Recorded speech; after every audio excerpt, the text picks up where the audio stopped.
It's been some 17 years since Zenon and Oris Boyko began the business, slowly building it into, without doubt, one of the finest carp fishing complexes on the planet. Yes, it's not been easy or without its difficulties along the way, but, as Zen himself explains, 17 years has passed almost in the blink of an eye. Time flies, doesn't it? It doesn't seem like that, you know. It seems like 10, if that. 10 years ago I was working here. I know. Yeah. Never forget you, mate. Yeah, so I mean, how did you actually come across this place? What made you want to start a holiday complex? Well, to start with, my brother was in a building game and he'd hurt his back and he just wanted to get out of the business and that, you know. So he thought about converting his garage into a fishing tackle shop. You know, if you're a fisherman, you want your own lake or you want a fishing tackle shop, don't you? Yeah. It's your life's ambitions. So you want a fishing tackle shop, but in Colchester we're inundated with fishing tackle shops, you know. So if I was you, I said I'd get a fishery in France. I'd just come back from my first fishing trip to France, you know. Didn't think no more about it, but my brother, he thinks about things, you know. So about a week later, he come back and he said, I thought about what you said, and he said, I want to do it. I said, let's do it together. I said, what are you on about? He said, that lake in France. He said, well, I said, oh, did I say that? I couldn't even remember, you know what I mean? I just talked for the sake of it half the time, you know. And so we sort of like put a plan together, you know. And one of our French friends who lives in England, Gingy, he was our interpreter, and we scouted out the original DreamLake was near the River Seine, you know. Idyllic as it was weedy, it was big, and as much as people enjoyed it, fishing out of a boat and everything, you know, we want to have the French experience, you know, like rowing out, dropping your baits and things you didn't do in England, you know? Yeah. But as much as they enjoyed themselves, they wanted to catch something while they were waiting, you know. So we thought, if you're doing it as a business, we've got it wrong, you know. It was a bit too tricky for the average angler. Yeah, you need somewhere where people can catch fish, enjoy themselves. We knew after that year, we knew what we need and what we were looking for in it, you know. So Orest and Gingy scouted out for 6 weeks in big, like a 3-hour drive radius, a 4-hour radius, 5-hour, and we came across like the gravel people who were really, really helpful and everything and that, you know. But they had their own ulterior motive as well, you know. Right. Because, as I said to them one time, I said, why do you help us so much? And they said, because you're very beneficial to our business in that, you know. He said, we've just bought another 1,000 hectares somewhere. He said, we want permits to extract the gravel. He said, we bring the mayor and an notaire to us and say, look what you can have when we finish. It wasn't a be-all and end-all to us because I was even involved with mainline, my brother's a successful builder and everything, you know. It was sort of like a hobby come job, if you know what I mean, you know. We didn't need to make a living out of it. Right. So everything we made, we reinvested, you know. There was carp in here already, you know. We didn't know how many, and we bought 400 and stocked them. And after the first couple of weeks, you wouldn't think there was a fish in here, you know. People were struggling for a bite. The 62 came out and a few other things in it, you know. But what I thought was going to be a good stocking, and I thought on a bad week, 100 fish are caught. On a good week, half of them are caught. That's 200 fish. I thought that's not a bad average, you know. It doesn't happen, you know. So 400 fish wasn't enough.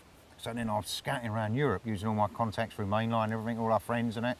And I found a German guy who told me he could get some fish, because this is out of season now, you know, for fish. Right. He could get some fish from Italy, and they were driving into Bosnia in the war, you know, under armed guard and everything, you know. And they brought the fish back to near Milan, near the River Po, and they told us there was these big fish. It was £10,000. We organised a lorry and a trailer that cost us £5,000 for 10 tonne of fish, you know. So we went down there. I sent my brother down there with like two greasy French lorry drivers, you know what I mean, who didn't speak English, and my brother can't speak, you know what I mean. He struggles to speak Essex, you know. So he had this big 3-day journey down to France, Italy, sorry. And when he got there, they said, oh, all the fish are dead. All we've got are these little things, you know what I mean? It was a lie. I know now, you know what I mean? So he said, what should I do? I said, well, get the biggest ones you can, put them on a tank behind the lorry, because I think it was about 10 tanks on the lorry, and the trailer was as big as the lorry, you know? So it took him 3 days to get back, because you can't go through Switzerland. So you have to take the scenic route, you know what I mean, through Italy and all the way through France. And in the meantime, I organised for Lake 2, which was a 20-acre lake, and then the majority of fish we stocked into there. And then we had to reorganise another lodge to be built. Now all of a sudden, overnight, we're doubled in size. You know? Yeah, do you know what I mean? And then our French friend, John Claude, who used to buy the fish from, he had 3 lakes just up the road there, like half a mile down there, like 3, 4 and 5. He wanted to get rid of them, so we thought, well, we better get them before someone else does, you know, because they're on a doorstep. And we thought we'd have them as stock ponds and self-drive, but everybody wants the package, you know. we've ended up with 5 lakes, on average 50 customers a week, you know. Wow. And 2 coaches, 2 big trailers, everything like that, you know. Yeah, we've got like 5 full-time bailiffs and that, looking after people. Like, they are professionals. They're not here to help you out and do their fishing, you know. The customer comes first, and the fishing's a bonus to them, you know. Yeah, yeah. Well, no, I mean, I know what it's like, mate. There was always stuff to do, you know. The amount of cleaning we used to do. I mean, that lodge is kept immaculate, isn't it, all the time. The one thing we can't control is what happens with the fishing each week, you know. I mean, it could be good, it could be bad. It's weather dependent, you know what I mean? High pressure, the sun, everything affects fish worldwide. The things we can control to make sure we enjoy ourselves are the quality of the food, the cleanliness, the way you get looked after, the help and advice. A lot of people go back home from here better anglers than they come, you know, because of the way that the bailiffs help them out and everything, you know, and refine their rigs for them and things like that. Nothing's complicated over here. There's a wide band of angler from, like the novice, whose biggest fish might be a 13-pounder, you know what I mean? Because he lives in Newcastle and he's almost apologetic that his biggest fish is 13 pounds. And if he catches a 20, he'll be over the moon. And you just know he's going to catch 40s and 50s, and you know what I mean? It's nice, isn't it? You know. But then, like you say, at the other end of the scale, you get really good anglers here too, who come because they know they're going to get well fed, and they know that the fishing's not that hard. You know, they fish well, they're going to catch well. They come for the holiday. And also the fantastic fishing. Yeah. Well, I mean, obviously, mate, it's come on leaps and bounds since I was here, you know, 10 years ago. I mean, you see them in the papers every week, don't you? 50s and 60s as well. And well, that's because we strive to keep the water quality as well, you know. Well, it's like the boilie thing, isn't it? Yeah. You know, it's a boilie only water now. What were exactly the reasons for that? Oh, we've been through the mill, my friend. Like stocking, nature tries to find its own balance. You know, you can't. This is artificially high stocking levels. You know, don't ask me what the stocking levels are, so I've totally lost control. You know, but they've balanced themselves out, and they really do work. You know, but a few years ago, we had some problems with the fish. The fish was the catch rates was declining, and that, you know. So we have Simon Horton, our fishery management consultant, came round, done water samples and everything. He said, "Oh, you've got high ammonia levels," you know. So we assumed, more so on 2, you know. We just automatically assumed that, oh, maybe the toilet system's leaking, you know. And he said, no, it's not. He said, because the ammonia level will be higher near the lodge, you know. But we had to take it out of the equation, so we had it all dug up, redone. It cost us a lot of money just to take that out of the equation. And the ammonia level stayed the same. So we thought, maggots. But what happens with a high ammonia levels, and apparently Koi people know this because they can see their fish because they're in the lovely clear water. The fish go torpid, right? They don't feed. So the more bait you put in to try and make them feed, makes it worse. You know, they just won't feed if their conditions are not right. Yeah. Know?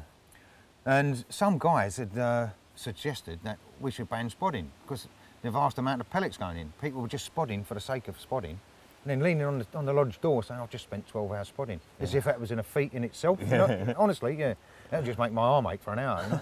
But I mean, they were trying, you know what I mean? But unbeknownst to us, that was the cause of the problem. And just before we implemented the spod ban, Simon Horton come back to us. He'd taken silk samples and had them all analysed and everything. And he told us our problem was on a microbiological level, and it was the pellets that were causing it. So we resolved the problem instantly, or virtually, and now the water quality is brilliant. And we banned the pellets. We don't allow hemp or tiger nuts. Good baits as they are, but they're not beneficial to the fish or the fishery. No. Well, these days, obviously, you know yourself, when you work with mainline and that sort. Boilies are fantastic quality, aren't they? They're designed to be good for the fish, aren't they? Yeah. So, obviously... I mean, to start with, we had about 50 people cancel because, oh, well, I've lost my edge, I can't... A good angler's still a good angler, regardless of what bait he's using, you know what I mean?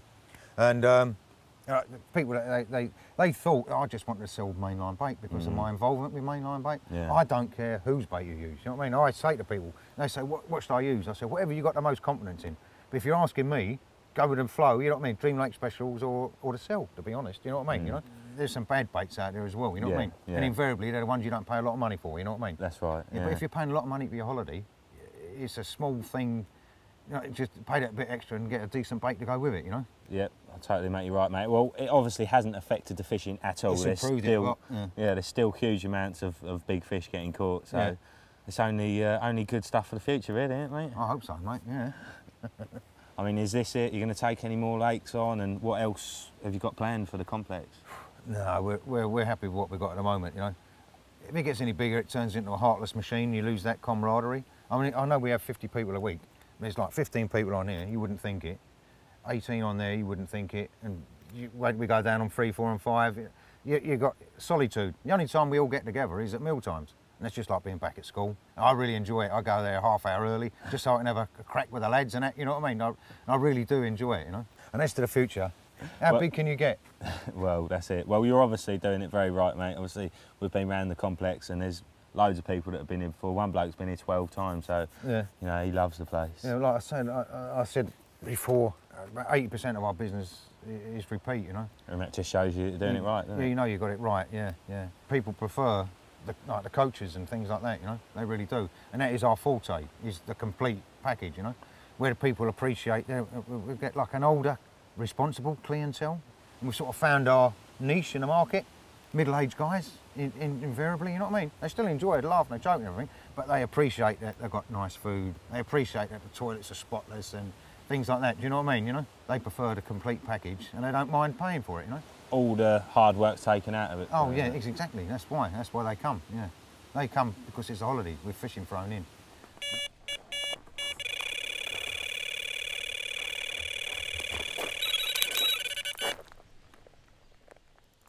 First one after dinner, after about 10 minutes of being back. Ripped off, fish everywhere still. Fishing down the centre of the lake, probably about 50 yards out, over a bit of silt. Big bed of bait down. The new Grange by Mainline, and the fish love it. Munching away like mad. This is number 47, I think, 48. Come on now. There she is. Oh. Oh, nearly come out then. There we go. Oh, spot on. Now, some people like to come to Dream Lakes just to catch a few fish and chill out, get away from it all. And then you've got Dave. Dave is a hauling machine. How many times have you been here, Dave? Fifth time now. Yeah? Yeah. And what's the most amount you've had on a trip here? 99. Really? Yeah, 99 in a week. What sort of stats did you have in amongst those? Like big uns? I think I had 4 40s, up to 42. Wicked. I think I had like 30 odd 30s, and the rest were just 20s and teens. How about this week? Any big uns? 35 8, so yeah. Not too bad, but it's more catching a lot in it. So. Yeah, so you seem to be going through the numbers. So, yeah. Come on in, mate, what's your secret? Fill it in. Yeah? Just give them some food, they're starving, the big fish, so... There's a lot of them in here, isn't yeah, there? There's a lot of fish, yeah. Just creating a sort of, a bit of competition. Big massive an area, get them interested and then just try and keep them there. Right.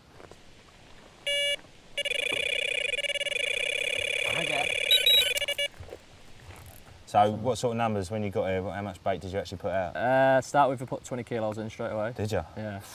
It was slow to start with, started catching a couple in the evening, and then it was just a case of just keep piling it in and piling it in. Once you got on it, just keep the bait going in. So how much have you gone through now? Just under 50. Really? Yeah.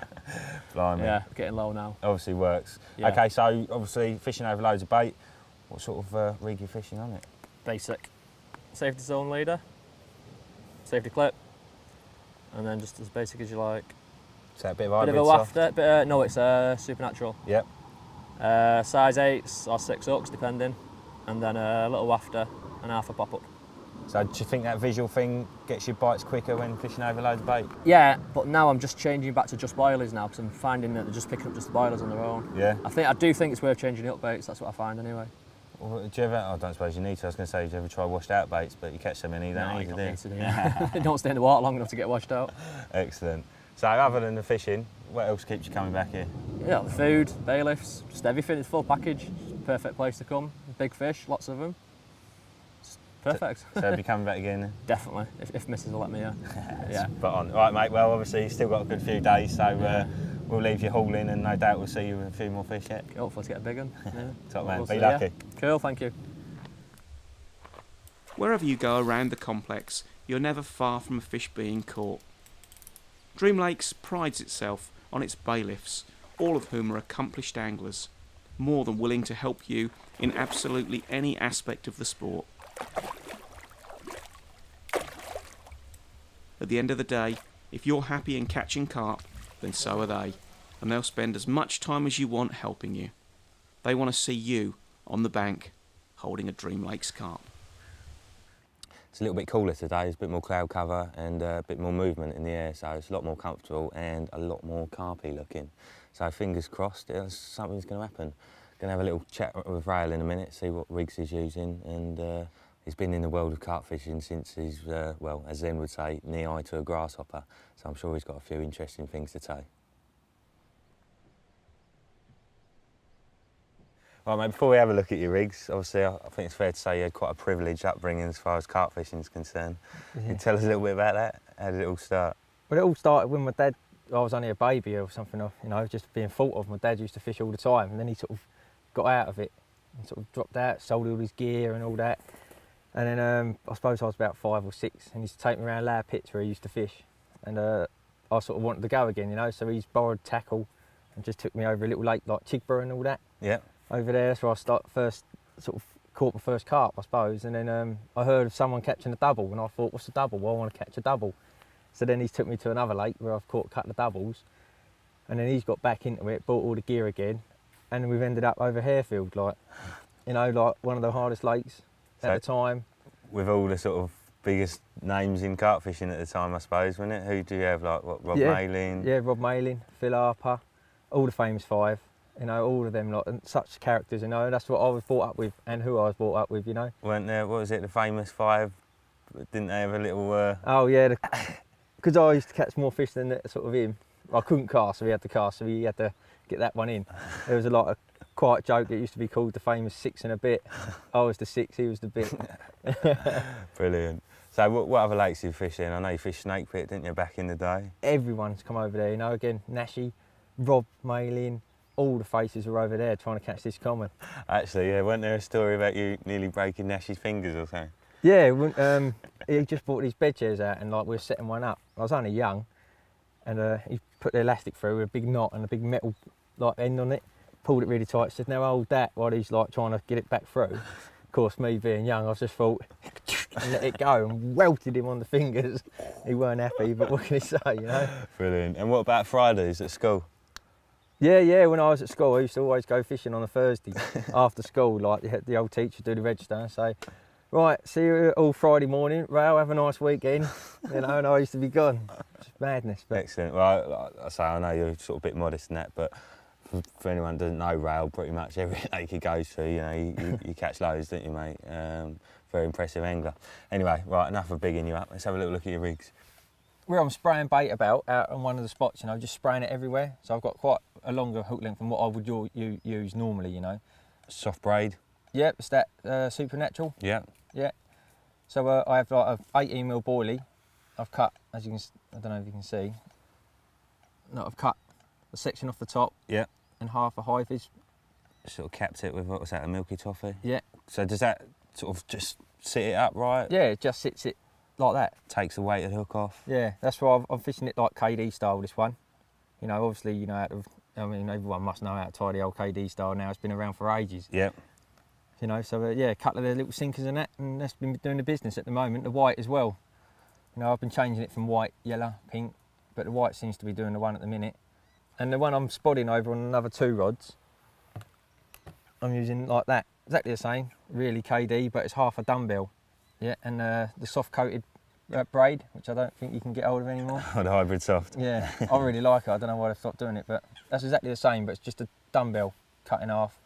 Just making little bags up and putting them on like that. Just so it don't tangle and... Yeah, just a bit round it. Bit of extra attraction. Yeah. Where it's like, it's gravelly out there, but you never know, it could have a bit of, you know, skack or anything like that on the top of it. So you like to keep things fairly simple then, mate? Oh yeah, I'm not into all this. That's simple. I mean, putting them sinkers on is like, that's technology that is for me, you know. I don't normally do things like that. Just chuck it and chance it. So what would you say you're actually spodding out then? Just chopped up boilies? Yeah, I just like chop a load up in a food blender at home. If not, I use the quarter crusher if I run out. And to stodge it up, because when you cast, it all sprays out the back. Right. So I've been getting the coconut syrup, giving a good squirt in there, mixing it up. So was that to make it a bit stickier? Yeah, because when you chop them up in the food blender or the crusher, you do get dust, you know, and after a while, when you're micking around in it all the time, it comes to dust.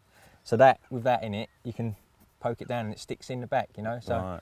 It's better, you know, you can't use ground bait or nothing like that here, so. So it's a good way of sort of creating an area for him to get grubbing in. So you've got sort of 2 different feeding situations, if you like, and you know, sort of scattering baits on one. And if one catches more than the other, I can put 2 rods on that side if I need to, you know, because they're both fished at the same distance, just along the bottom of the bar. So Yeah, so hopefully we get a bite soon. I think it's due one. Yeah, definitely looks up for it, mate. Yeah. Cool. All right, we'll get the old kettle on, shall we? Yeah, go on in.